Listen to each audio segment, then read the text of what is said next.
अस्सलाम वालेकुम दोस्तों, मेरा नाम है फैसल इस्माइल और आप देख रहे हैं के टेक एकेडमिक। अच्छा दोस्तों, आज मैं एक ऐसा स्क्रिप्ट लाया हूँ जो काफ़ी आसान है और मार्केट में इसका स्क्रिप्ट बहुत सी लाइब्रेरीज इसकी मिल रही हैं, लेकिन कुछ में टिपिकल है, कुछ में भी बहुत आसान है।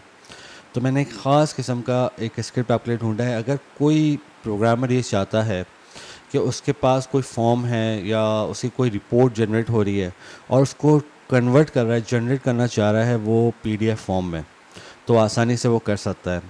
अच्छा, कुछ लाइब्रेरीज में इस तरह से प्रॉब्लम्स हैं कि अगर आप पीडीएफ जनरेट करना चाहते हैं तो उससे पहले आपको एक्स वाई पोजीशंस के कॉलम्स और आपको सारी चीज़ों को सेट करना पड़ता है और उसके बाद वो आप इतना इस काबिल होते हैं कि आप उसकी पीडीएफ जनरेट कर सकें। लेकिन मैं जो आपको लाइब्रेरी जो आपको दे रहा हूँ और जिसकी प्रोग्रामिंग में आपको गाइड कर रहा हूँ, उसमें सिंपल आप HTML की कोई भी डिज़ाइनिंग करना चाहें कर सकते हैं। यहाँ तक कि आप CSS भी अप्लाई करेंगे अपने HTML फॉर्म पर, वो एज इट इज़ आपके PDF में जनरेट होकर आपके सामने आ जाएगी। तो ये बिल्कुल आसान स्क्रिप्ट है और ये PHP से हम आराम से उसको PDF में कन्वर्ट कर सकते हैं, शो भी कर सकते हैं, डाउनलोड भी करवा सकते हैं और उसको एक वेरिएबल में भी ला सकते हैं। तो ये मैं आपके सामने दिखाता हूँ कि वो किस तरह से काम करता है। ये आपके स्क्रीन के सामने मैं आपको वेब पेज दिखाता हूँ। ठीक है, तो ये आपके सामने वेब पेज है। अब इसमें मैंने क्या किया, यहाँ मैंने पिछली वीडियो में मैंने एक्सेल को एक्सपोर्ट करने का तरीका बताया था, मैं उसी डीबी को यूज़ कर रहा हूँ क्योंकि इसमें फिर डेटाबेस बनाता सारी मेहनत होती।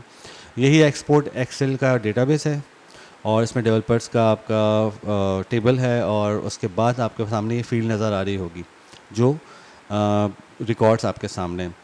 अब मैं आपको दिखाता हूँ कि इसमें यही रिकॉर्ड आपके सामने फैच होके नज़र आ रहा है। अब हम कोड की तरफ आते हैं। सबसे पहले मैं आपको लाइब्रेरी गाइड कर दूं कि लाइब्रेरी का क्या मामला है।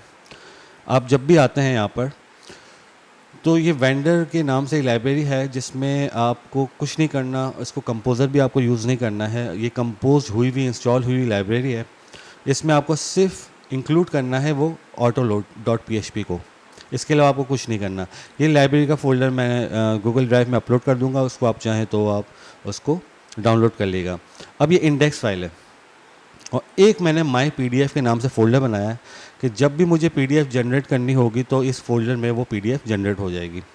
अब इंडेक्स की कोडिंग में आपको बताता हूँ, गाइड करता हूँ किस तरीके से काम करता है।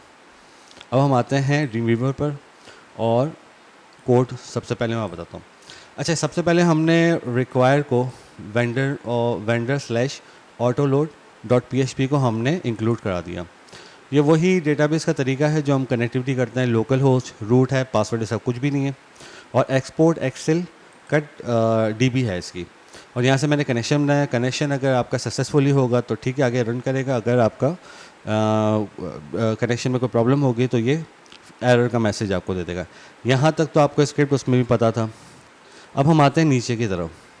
अच्छा दोस्तों, इसमें मामला ये है कि हमें जो भी HTML में जो भी हमने काम किया होगा या हमें रिपोर्ट चाहिए या कोई डायनामिक भी काम कर रहे हैं, उसको हमें एक वेरिएबल में लेना ज़रूरी है क्योंकि जब एक्सपोर्ट होगा तो वो वेरिएबल के थ्रू होगा और वेरिएबल में आपका जितना स्क्रिप्ट होगा उस वेरिएबल में वही एक्सपोर्ट होता है।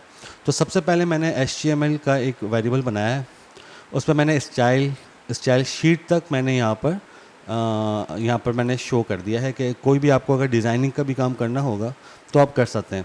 फिर इसके बाद देखें, बॉडी से मैंने स्टार्ट किया है टैग और डिफ लेके मैंने फिर इसमें एक इमेज डाल दी जो के टैग लोगों की इमेज है। सिंपल ही HTML की तरह सारा काम हो रहा है। मैंने हेडिंग डाल दी। हेडिंग डालने के बाद अगर मैं कोई चीज़ चाह रहा हूँ कि हाँ इसका बैकग्राउंड वाइट हो, तो आप देख रहे होंगे कि यहाँ पर आपको इस एरिया पूरा वाइट बैकग्राउंड डिव है और डिव को मैंने बॉर्डर कलर भी दिया हुआ है।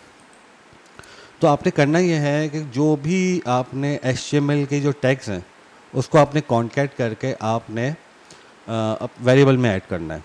ठीक है, यहाँ मैंने अपर एरिया जो मुझे चाहिए था मैंने इसमें कॉन्कैट कर दिया। अब आप एक चीज़ देखिएगा, जो पहला वेरिएबल था वो $HTML, उसके बाद मैंने डॉट नहीं लगाया। जो फर्स्ट वेरिएबल होगा उसमें आपको डॉट लाने की ज़रूरत नहीं। इसका मतलब ये होता है कि ये इससे पहले कोई भी वैल्यू इस वेरिएबल में नहीं आई है।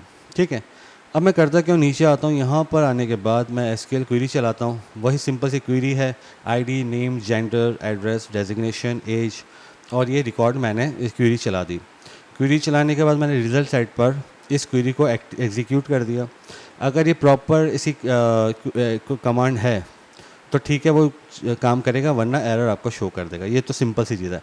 अब आप देखें यहाँ पर मैंने HTML के वेरिएबल में यहाँ डॉट लगाए। डॉट का मतलब है कि इस वेरिएबल के में जो वैल्यू आई है उसके बाद जो वैल्यू होगी वो उसके अपेंड कर देगी, ठीक है ना। पिछली वेरिएबल को भी साथ में सेव है, और इसके बाद जो अदर वेरिएबल्स में हम कोई चीज़ डालना चाहें वो अपेंड हो जाएगी, उसके साथ ऐड हो जाएगी। तो अब मैंने यहाँ टेबल शो करा दिया। यह HTML आपके सामने स्क्रिप्ट है जो उस HTML में गया। आप चाहें तो एक लाइन में भी कर सकते हैं, लेकिन मैंने ये इस वजह से किया है कि आपको आसानी हो जाए, कि समझ में आ जाए। फिर मैंने TD बताया, और यहाँ TD बताने के बाद नेम और सब जो आपके फील्ड्स नेम है वो मैंने यहाँ आपको शो करा दिए। अब हम नीचे आते हैं। सिंपल सा प्रोसीजर है, वही फॉर ईच का हमने लूप चलाया। लूप चलाने के बाद हमने वही डेटा TR और TD में हम उसको ऐड करते गए, और लूप आपका यहाँ पर ख़त्म हो गया। लेकिन अब ये देखें, सारी चीज़ आपकी HTML वेरिएबल में आ रही है, और ये कोई चीज़ एक मिस नहीं होनी चाहिए, वरना क्या होगा कि वो चीज़ आपकी PDF में जनरेट नहीं होगी। यहाँ पर ला के मैंने फिर HTML में लास्ट जो भी मैंने डिज़ाइनिंग की थी वो सब की सब मैंने यहाँ पर HTML वेरिएबल में ले आया। अब सबसे पहले मैंने क्या किया, सबसे पहले मैंने टेस्टिंग करनी होती है, तो वो HTML वेरिएबल को मैंने यहाँ इको कर दिया, ठीक है। इको करने से क्या होता है कि मुझे पता चले कि हाँ, मेरे पास सारी वैल्यू इस HTML की इस HTML वेरिएबल में आई हैं या नहीं आई हैं। अगर कोई चीज़ मिस हो जाए तो आप उसको फर्दर आप प्रोसीजर से देख सकते हैं कि हाँ, ये काम कैसे करेगा। अब मैं यहाँ पर आता हूँ। यहाँ पर मैंने इसको रिफ़्रेश किया। रिफ़्रेश करके देख रहा हूँ कि हाँ, मेरे पास सारा डेटा मौजूद है, कोई चीज़ मिस नहीं हुई है। उसके बाद हमारे पास जो चीज़ें आती हैं वो ये आती हैं कि हम इसको, मैं सबसे पहले इसको कमेंट करता हूँ। अब मुझे प्रीव्यू नीचे, अब मुझे जनरेट करना है PDF फाइल को। तो अब जो यहाँ पर फंक्शंस हैं उसको मैं एक्टिव करता हूँ, ठीक है।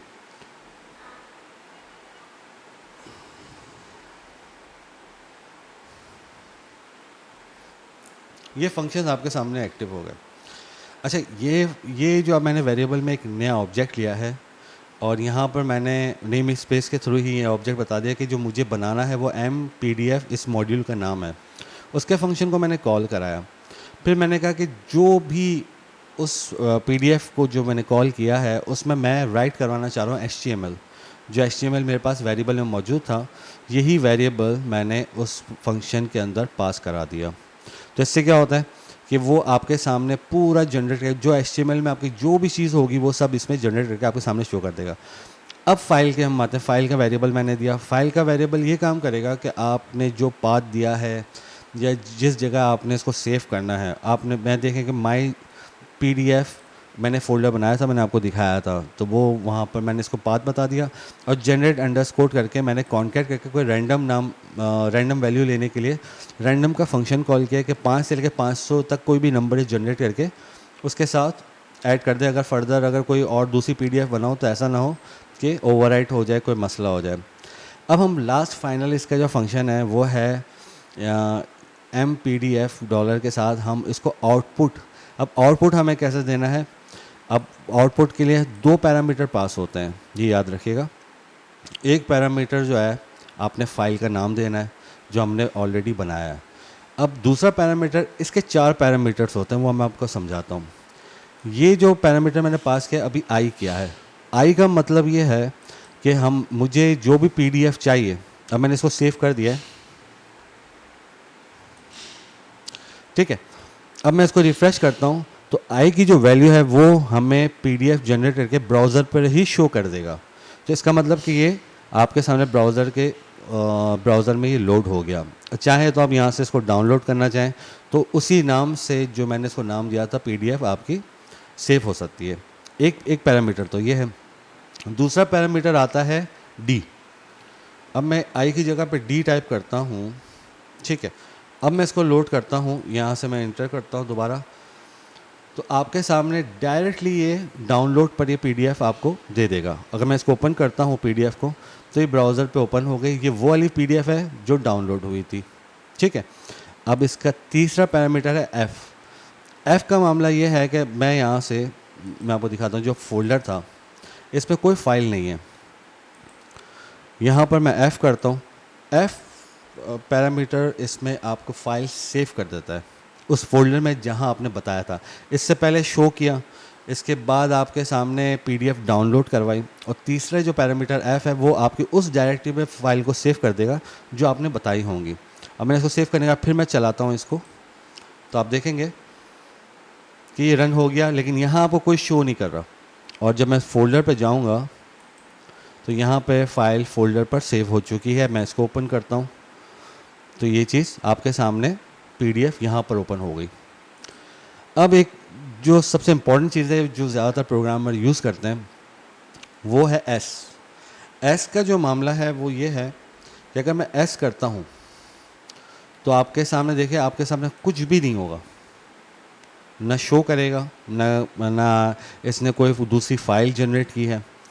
एस बेसिकली ये काम करता है कि अगर मुझे इसको मुझे इको करवा दूँ, मुझे चेक करना है कि इसमें क्या ये जो पीडीएफ है इसको मुझे किसी डेटाबेस में सेव करना है, किसी वेरिएबल में लेना है, तो ये इस फॉर्म में जनरेट करके एग्जीक्यूट करके उसकी वैल्यूज़ ले आता है, जिसको हम बाद में डेटाबेस में इंसर्ट करना चाहें तो हम इसको कर सकते हैं। अब मैं आपको बताता हूँ कि मैं इसको रिफ़्रेश करता हूँ तो आपके सामने कुछ इस तरह से मशीनी कोड आ जाएंगे, और ये मशीनी कोड जो है ये आप डेटाबेस में अगर आप इंसर्ट करना चाह रहे हैं तो ये आप इसको डेटाबेस में इंसर्ट कर सकते हैं। इंसर्ट करने के बाद जब आपको फैच करना होगा तो सिंपल आप जहाँ पर ये फ़ाइल का नाम दे रहे हैं वहाँ पर आप डेटाबेस की फ़ील्ड का आप यहाँ बता देंगे तो वो उसको आउटपुट भी कर देगा, या शो करना का शो कर देगा। लेकिन एक चीज़ का इसमें ख़ास ख्याल रखना होगा कि अगर आपने इसको जनरेट कर दिया है, इसको सेव कर दिया है, और बाद में कोई डेटाबेस की चेंजिंग होती है तो वो इसमें नहीं होगी क्योंकि ये जनरेट हो चुका है। तो सिंपल सा ये कोड है, और आप देखेंगे तो बहुत आसानी से यूटिलाइज़ कर सकते हैं और अपने किसी प्रोजेक्ट में इम्प्लीमेंट कर सकते हैं। तो होप कि आपको ये पसंद आया और आसान भी लगा हो, और आप इसको डाउनलोड कर लीजिएगा। ये मैं पूरा प्रोजेक्ट गूगल ड्राइव में अपलोड कर दूंगा और डिस्क्रिप्शन में मैं इसका लिंक दे दूंगा। आप इसको आसानी से डाउनलोड कीजिएगा और इसको यूटिलाइज़ कीजिएगा। कोई प्रॉब्लम हो तो आप प्लीज़ ईमेल कर सकते हैं और कमेंट्स में भी दे सकते हैं।